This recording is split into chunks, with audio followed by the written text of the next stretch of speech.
Hi there VC, it's Steve Whitty here with another video. Sunday morning, first of a new month, 1st of September. I hope everybody's well. I'd like to give a big thank you to everyone that's watched the last few videos and have commented. I do appreciate it. So, as it goes, this is another recently listens video. I think there's 11 albums I'm going to show you that I've recently listened to over the past few months, and I'll show you. Try and make it as quick as can. So first one up, this is It Bites, and it's I'll get this right, The Big Lad in the Windmill. Yep, Big Lad in the Windmill. I never could pronounce this title right. This is their debut album that came out in 1986.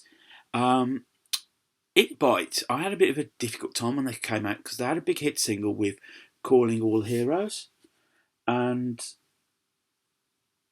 I just sort of like dismissed it as sort of like pop. But actually, when somebody lent me a tape of this album, I realised there was a bit more to it, a bit of prog in there. So I was really pleased to sort of discover the band, and as I went on their journey. As I said, I've picked this up recently, their debut album. Really some good tracks on here.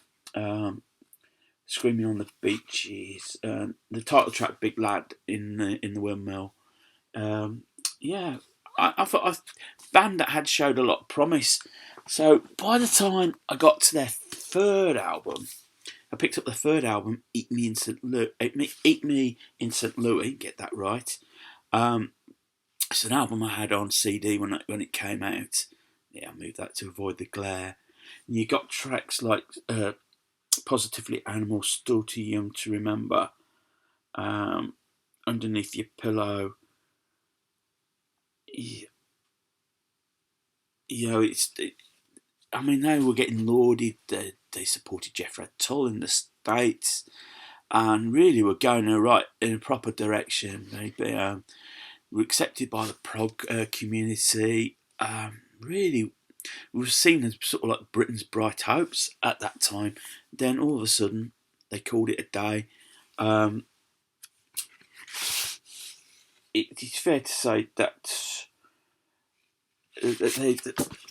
personality split up, and I'm just think Francis Dunnery, the guitarist, he decided to leave, and I think he had a fallout. He had a fallout with the rest of the band, and despite attempts to come back together, the relationships aren't good. I think they've just recently split up again, which was a shame because, as I said, this was a band. Sorry if I show it again. This was a band that showed immense promise.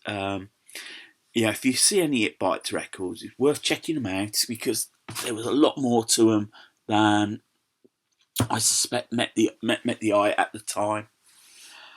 Moving on, going back into the 70s, Elton John's Madman Across the Water.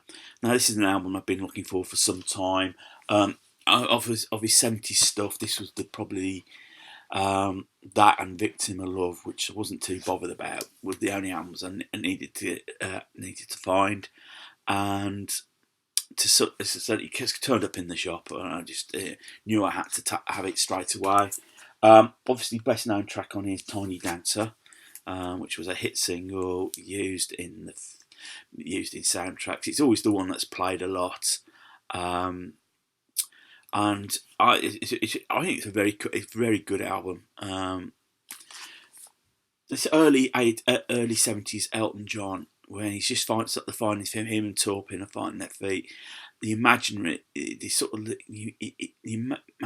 that's used in the songs, it just oozes class. I think that's the thing, and you can see why Elton became as successful he did. Obviously, he lost his way a little bit once the drugs kicked in and all that. But you saw what this sort of class in the album, and then it all comes into Don't Shoot, Honky Chateau, Don't Shoot Me, I'm the Piano Player, and then obviously Goodbye Yellow Brick Road. Just what corky albums that he went on to make. So totally different. I picked this up. This is New Model Army, self-titled, and this is a mini LP. Came out in 1987. How can I describe New Model Army? Sort of like a very edgy, sort of like I wouldn't say goth. No, that'd be wrong. It's sort of edgy, sort of dark, sort of new wave type band. Um, Led by Justin Sullivan. He's been the constant figure throughout the band. Very political. If you didn't know, the title New Model Army refers to what they called.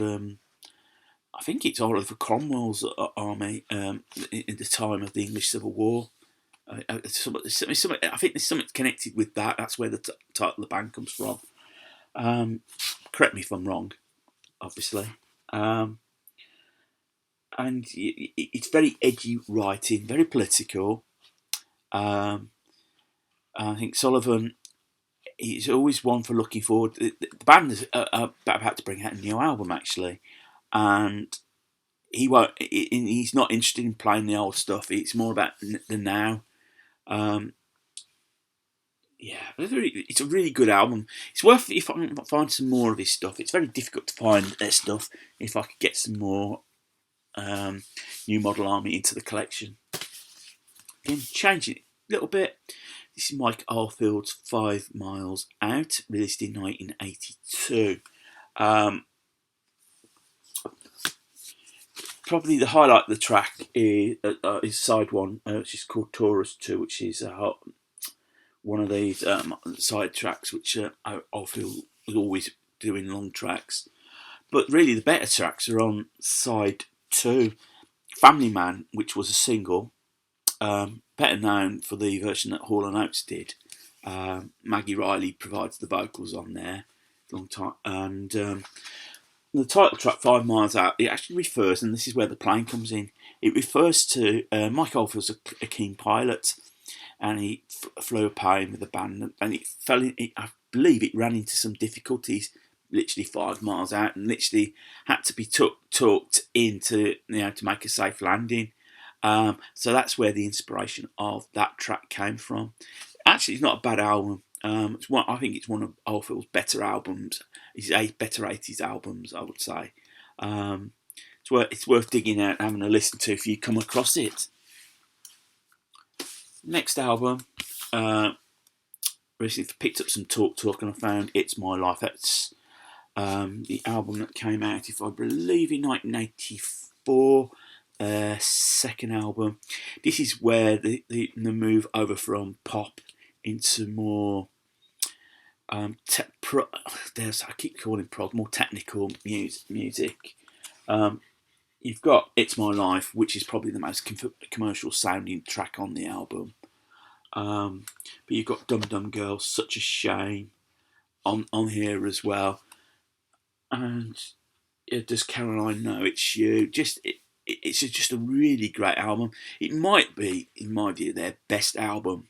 Mark Hollis, as a writer, was starting to find his feet, becoming more confident. It may be the best, maybe my favourite of the Talk albums. I enjoyed it. I was amazed actually. I thought when Mark Hollis died that his stuff would become very difficult to get hold of. Talk, or it'd become very expensive. I managed to pick this up at quite a decent price. It was a little bit of a markup, a bit of cover wear there. But I was really pleased to find that and put that into my collection. Just have a quick slurp.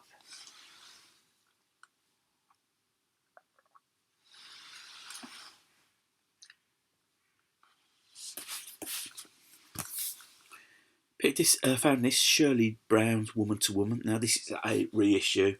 I got this quite cheap because it's a bit of water damage on the cover. Album plays well.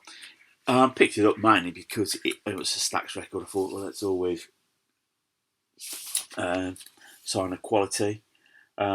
Produced by Jim Stewart and Al Jackson. I believe this is maybe her debut album. I'm not sure. I'm just trying to think. Woman to Woman on there. It was probably her most successful album or her best known album. It's an artist I'm not really aware of. I had a little look on Wikipedia. I enjoyed it. I do enjoy a little bit of soul now and again. It's worth picking up. I know I got a few likes when I showed it on Instagram. Some a bit more modern, well, modernish. Again, water damaged. Picked up quite cheaply. It's Boys and Girls by Brian Ferry, released in 1985. After Roxy Music sort of after Avalon, he took a break and come back with this album. Absolute wondrous album, actually. You've got Slate Lovers, the lead single, absolutely beautiful track, and Don't Stop to Dance. It sort of carries on from Avalon in a way, in that term, sort of a sound. But it was successful when it came out. And I think that just gave him the confidence sort of to say, I'm going to carry on just doing my own stuff rather than Roxy. Yeah, so it's a good album. You see the water damage on the cover there. But I said, the album plays well, cleaned up nicely. And B.B. King. This is the best of B.B. King. Now, this is a reissue from. This originally came out in 1973 on, I think it might be an ABC. And this is the MCA reissue. Again, a bit not in the best of states, but a good album altogether. It's sort of an introduction to B.B. King. I just think what's on here. Hummingbirds on here. Cook County. How Blue Can You Get? Caledonia, Sweet 16, Ain't Nobody Home, Why I Sing the Blues, The Thrill Is Gone, which is probably the best known track, with this track I know the best, Nobody Loves Me But My Mother. So it's for me a good little introduction to have some B.B. King. And, like if you don't have an artist that you see a lot of, you end up finding a second one. And this is B.B. King now appearing at Old Miss. That's the university. $7.99 it cost when it first came out. I paid a little bit less than that. So it says it's a double live album recorded live at the University of Mississippi. Ole Miss, I do know, is the nickname because I do watch college football. And funny enough, I was watching a game. They were playing Memphis. It was on the TV over in the UK, so I was watching them play the first game of the college football season yesterday. He's got on here the introduction in Caledonia, Blues Medley, Hold On. I've got some Outside Help I Don't Really Need, Darling, You Know But I Love You, When I'm Gone, The Thrill Is Gone, Never Make a Move Too Soon, 3 o'clock in the morning, Rock Me Baby, Guess Who, I Just Can't Leave Your Love Alone. It's a double live album. And I was pleased to have it. It's actually quite good. It was a very enjoyable listen. Obviously, B.B. King, ton of stuff out there. So I've just got to be, just I suppose keep an eye out and just pick it up when it comes around. I'm more than happy to pick it up. Final album is Junior Walker and the All Stars, Shotgun. This is licensed from Motown on the Sound Superb label. Music Professor Sounds Superb. So it's a comp. It's got on here some quotes. It's even got a quote we've attributed to Pete Townsend in New Musical Express. Now, whether it's the Pete Townsend, I don't know. It's got Shotgun, Ain't That the Truth, Do the Boomerang, Tune Up, Good Rocking, Satan's Blues, 3-4-3, Hot Char, Monkey Jump, Tally-Ho, Claire's Back, Brainwasher. I'm not too familiar with Junior Walker and the All Stars. Shotgun probably I do know, and Roadrunner I know. This is not on the album. So I was just more of a curiosity to pick it up and have it. Enjoyable all the same. So yeah, I quite enjoyed that album. So those were the albums VC I listened to. It's a bit shorter than normal, so I might prattled on a bit too much. Hope everyone is good and going to enjoy your Sunday, or as I believe in the States, your Labour Day weekend. It's sort of like you got Monday off. So if you're new to the channel and you like what you see, click the subscribe button. Thumbs up, thumbs down. Love the interaction. Feel free to comment. I'll always try and get back to you.